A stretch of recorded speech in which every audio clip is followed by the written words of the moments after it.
Okay, so Monday Night Raw has concluded tonight, and it is time for me to speak my first language, which is wrestling. Ladies and gentlemen, welcome back to another video. Monday Night Raw has ended for March 30th, 2000. Whoa, I haven't said 2000 in a long time. For 2026.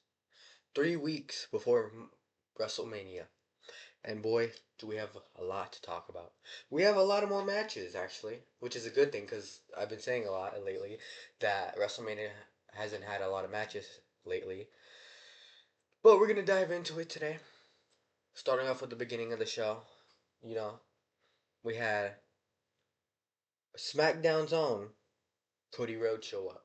Now, I'm going to tell you right now, this segment, pretty cool segment, honestly. Could have been done on SmackDown. It's kind of weird that they did it on Monday Night Raw, which it's I don't know why. Maybe to speed up the story, add more to Cody and Randy. But bring my camera up closer.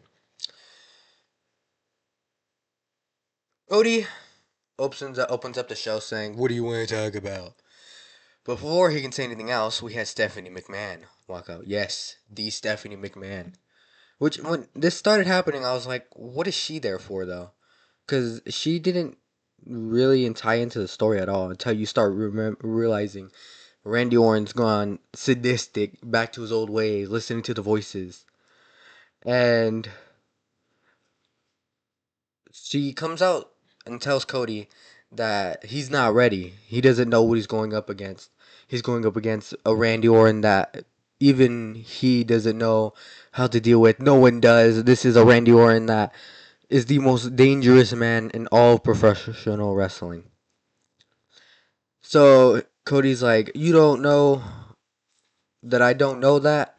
Cody brings up how this is supposed to be a mentor and student type of rivalry, but he says that it's not because he was with Randy every time Randy was going through his problems back in the day, and that he was right next to him, taking care of him. So this isn't teacher versus student. But Stephanie tells him that no one knows what this type of Randy is like more than her, which makes me think, and I was like, you know what, that is true, because the Randy Orton that everyone points to is '09 Randy Orton. And '09 Randy Orton went to WrestleMania feuding with Triple H, which, if you remember, Stephanie McMahon was Triple H's wife, which he still is. But the two of them were going through problems because Randy Orton was attacking the entire McMahon family and Triple H, breaking into homes and all that. Which I wonder if they're going to plan for Cody and Randy, but I don't think they will. Which I do think Cody and Randy is a feud that will continue past WrestleMania. They're not going to waste it on one match. It's going to be a Cody and John match that they have another one at SummerSlam. And Cody probably wins back the title again. Who would have told you WWE was repetitive? But it got me thinking, if they're bringing out Stephanie McMahon, talking about how crazy Randy is, does this mean they're going to bring out Brandy? Because Brandy technically is a character in professional wrestling, just not really with WWE. But this could be like a moment where she debuts as a character in WWE. Because before she wasn't always in WWE, she was in more of indie shows and AEW with Cody. But everyone knows who Randy is. I mean, she walked out with Cody at WrestleMania 40 when he went to go in on the title. Next on the show was Next on the show, we had the tag team match, the street fight, the Usos versus the Vision, which is Logan and Theory. But before we went into there, we had IShowSpeed, who has been having lots of problems online this past week, ever since getting cursed by Danhausen, who he went looking for, begging Danhausen to lift the curse, to free him, which Danhausen tried to ask for his channel. I don't remember the amount of money, but he asked for a lot of money. And Speed was like, "I can't give you that." Then Danhausen says, "Well, I guess you're still cursed."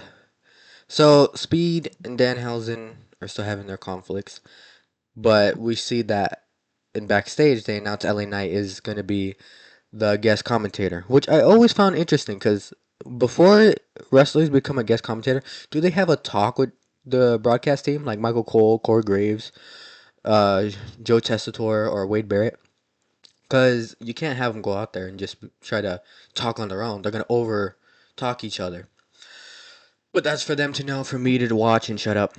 So they go out, have this street fight, which is not like one of the most crazy street fights you've ever seen. It was pretty mellow, pretty okay, pretty still a street fight. I mean, I'm not gonna say getting hit with kendo sticks in the back is not a light thing. It's gonna hurt. They're the steel trash cans. And oh my god, that table seemed to have exploded in the ring. There's a bunch of table parts outside, all over. I'm pretty sure that hurt. Makes you wonder how long it takes them to clean that. But the Usos unfortunately lost their titles because Logan Paul went out to the ring and tried to get brass knuckles from his mother. And LA Knight came and interfered and started beating up Logan Paul. And Logan Paul grabbed onto I Show Speed, begging for help and then pulling him over to the inside the over the barricade. Then I Show Speed picked up the brass knuckles and then LA Knight tried to tap on Speed, checking up on him, but then Speed overreacted, turns around, and accidentally hits LA Knight. When that happened, it gave Logan Paul and Austin Theory the advantage to defeat the Usos and become your new tag team champions. And after that, Speed is like, it wasn't my fault. I didn't mean to do it. But the hilarious part is that Vision told Speed, well, now you're on our side now because now you are now enemies with LA Knight and the Usos, which I wonder if it's true or not, if they really are mad at him. Guess we'll find out next week. After that, we had the Liv Morgan and Stephanie Valkyrie match. Not match. Altercation. Liv Morgan goes out there. Now, if you didn't see it, during commercial break, they have in the U.S. area, you have commercial break, but everywhere else, you don't really get commercial break, which is weird because I use a VPN and I had to watch Liv Morgan just stand there. You understand how weird that is? I mean, I'm not a performer, but to keep someone, a whole arena, thousands of people interested, oh my god. But she did it. And she opened up with a promo talking about how Stefan Valkyr attacked her and started attacking her family, Dom, and saying Stefan Valkyr is afraid of her because she keeps blindsiding her, attacking her, talking about Stephanie's mother, about how she's garbage, and how Liv Morgan is from New York, which where no New Jersey, which where her mother told her if someone hurts you, you fight back. So she calls out Stephanie. Stephanie goes out in the ring. They start attacking, brawling, and Liv Morgan gets taken down. Which I'm gonna say this: not a woman. I'm never gonna fight a woman. Never gonna hit one. But I can imagine fighting someone and then heels being involved. I mean, if I were a woman and I had to fight someone and they were wearing heels and it hit me, I'm turning it into a shoot. I'm scrapping.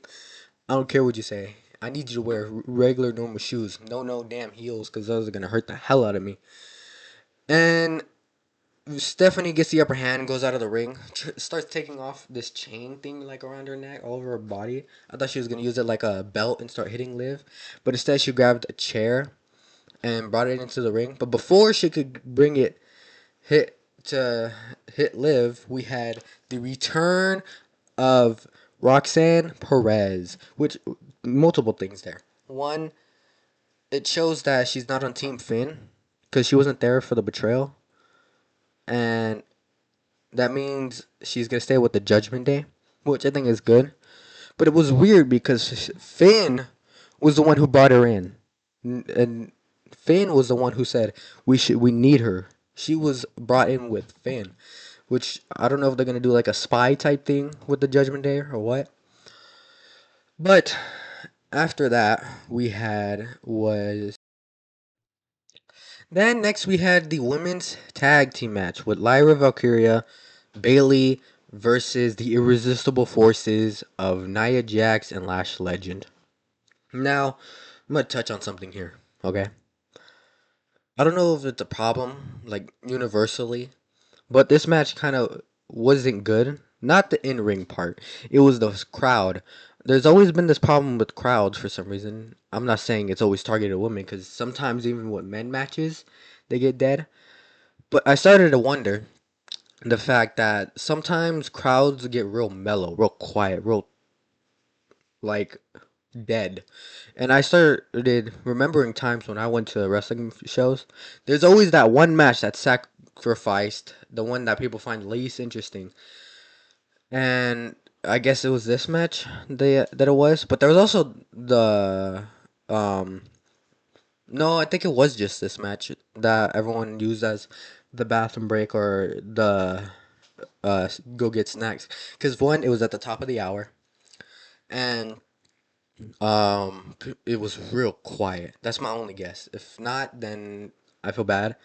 But it happens a lot on every show because it's wrestling. There's no halftime shows. There's no break, so you have to pick some time to go out and do whatever you want. But this match was good actually, if you took away the crowd problem, because it was real quiet. There were sometimes they pop, sometimes they wouldn't, but it wasn't really big props. What happened was there was no winner because there was interference from the other tag team division. It was the Bella Twins. Charlexa came out and started interfering in the match, and it got announced that now we're having a fatal four-way match at WrestleMania, which I thought this should have been a ladder match, or I don't know. My thought was they should have done the tag team showcase they did back at WrestleMania 39. That was great. It was just a fatal four-way handicap match until some team got the victory, which could be good for the women because it showcases everyone. It was a quick 10-minute match that was spot fested, and I was there actually, and I really loved that match. And so I guess that means all four women are going to fight for the tag titles. Then after that we had Oba and Brock. Brock went out there with Paul Heyman in his gear, like he was ready for a fight, which I was excited because these two have been having brawl after brawl, and Oba was going out there in his wrestling suit. So when I saw Brock go out there with Oba, I was like, oh yes, we're gonna get an actual like brawl. But instead, we just got security saying no, no, no, which they took out security. Some of those security guards were taking the most gnarliest bumps I've ever seen, hitting their heads on those little rails, on those little poles on the walkway. And it got so bad that some reason Triple H came out and tried to break up the fight. And Brock just ended up leaving the ring laughing and all that, while Oba was telling him, "Get back in the ring. Well, let's go at it." Because Brock went out there hoping for a fight. And then what was weird was what I'm hoping for with them is Oba and Brock have an actual conversation, like talk to talk. At least have Oba show off his promo skills instead of him being a beast. Because he needs to show that he's not just a unit. Because that's what happened with Brock. And then Paul Heyman ended up talking for Brock. Then after that, we had the next we had Finn Balor in a vignette, right? After being kicked out by the Judgment Day. Challenged Dominic Mysterio to a match at WrestleMania, saying that he was the one that took Dom under his wing. He's the reason Dom is what he is today. Which, reality, I don't know if it's true because he was around Rhea a lot. But then again, yeah, I guess Finn was the one also under Dom's head when Dom was getting warped into joining the Judgment Day. And later on in the night, we had Dom walk out into the crowd saying that he accepts and that he's gonna beat Finn Balor at WrestleMania. So I guess we are getting Finn versus Dom at WrestleMania. But after that, we had Penta versus Kofi Kingston, and a great match actually for the Intercontinental Champion. But the most important topic about that was that after the match, Jackie Redmond interviewed him, saying, "What is your plans for WrestleMania?" And oh boy, does he have plans? His plans contain the idea of a ladder match. Yes, a ladder match that is going to steal the weekend. I'm calling it. That is going to be the match of WrestleMania. Okay. Which I thought was going to be the match of WrestleMania, but no, I don't think so anymore. I think it's going to be the match of WrestleMania on one night. The other night is going to be what happened afterwards. Seth Rollins and Gunther. Paul Heyman was being told all night, check your email, but Paul Heyman refused to. And then Adam Pearce came out there and told him Seth Rollins' all of his charges have been lifted. Gunther is added into the segment later when Seth Rollins started beating up Paul Heyman because he's now medically cleared for WrestleMania. And as he was beating him up, Gunther comes out and attacks Seth, which I don't know if Paul Heyman is has him as like paid him to help or they wouldn't say. Because Gunther didn't go help out Paul Heyman. He didn't pick him up or anything. He just attacked Seth, pointed at WrestleMania, and then walked away. Makes me wonder, did he really get paid or is this like a he wants to end Seth's career? I don't know, but that means we have two matches and other two matches. The ladder match with Penta, who includes Dragon Lee, Javon Evans, Rusev, JD McDonough, and Penta. It's five men, but I think they are gonna add a sixth, and that sixth person is going to be Sheamus. I'm telling you right now, I think it's gonna be Sheamus, and he's going to win his United States champion. Yes, the story that has been continuing for 4 years now. By the time he wins the Intercontinental Champion, GTA 6 is gonna come out. I'm telling you. But I hope it happens at WrestleMania. But after that, we had uh the segment. No, not the segment. The match between Io and Raquel. I don't know what it is, but Raquel looks. Io somehow works better with powerhouses. I don't know what it is. She has a great tendency to show that she works better with powerhouses, and Raquel works better with powerhouses and little and lightweights. Because those two had a great match, a phenomenal match. But we had the Kabuki Warriors start coming out. Kyrie was scared as Asuka was telling Kyrie to I think attack Asuka, but she didn't want to. So Asuka ended up pushing Kyrie into Asuka,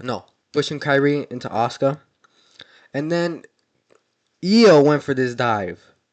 That oh my god! I hope they don't come out with an injury problem because when she landed on her head, and it bent back, and her head bounced. You're not supposed to bounce on your forehead with your neck bending back the wrong way. Okay, your head is used to going this way, not this way. Let alone bouncing on your neck like this. Okay. Someone check up on Io. I hope she's fine. I hope she can continue wrestling. But good lord, I hope Io was okay. After that, we had the main event of the evening, ladies and gentlemen. CM Punk and Roman Reigns. This time, there was not much said. They didn't say anything at all. Instead, they fought. The first time they started brawling. There was a security out there trying to break them up, but of course, security is as helpful as a baby trying to stop a train. Um, Security sucked. Second time tonight. Security needs to retire. If WWE offered me millions of dollars to be security for them, I'm not accepting it. I'm throwing their application away. I'm not accepting it. Are you kidding me? And what happened was CM Punk got his lick back, got back at Roman for throwing him into the announce table. And CM Punk was showing like a maniacal side of him, like he was laughing evilly while looking into the crowd and all that. And Roman was in pain. So I guess they both got their upper hand. But the difference about Punk and Roman's upper hand is Punk did this by himself. Roman didn't have anyone. Last week, Roman had Jay attack Punk first, and then Roman capitalized by hitting Punk as he was trying to focus on Jay. So they're still pointing up to the story that Punk can do it by himself, Roman can't. And there's another thing I like to touch on. I think it was 2 or 3 weeks ago, Roman said, "All my family, you can have Punk before WrestleMania or after, but at WrestleMania, I have him." We have yet to see any other Bloodline members go after Punk individually. Yes, we have seen Jay and Jimmy go out there and talk to him, but we have not seen them jump Punk or attack him from behind during the show. Neither have we seen Bloodline, the MFTs. We haven't seen anyone else attack Solo, not Jacob Fatu or anyone like that. Instead, they said they're basically staying on SmackDown. They're not interfering at all. So that is the show, ladies and gentlemen. We are on the road to WrestleMania, and this was a needle mover. Yet also, no, this was a needle mover show. If you missed the show, then you missed a lot because we had like 4 matches announced for WrestleMania. We had the women's tag match, Dom and Finn, the Intercontinental Championship match, and that's about it. Just 3 matches, which is still more than enough because we need matches on this show for how much it's cost. We have about 2 Monday Night Raws left and 3 SmackDowns, and that is WrestleMania, ladies and gentlemen. And if you are excited for NXT Stand and Deliver, I am going to be streaming that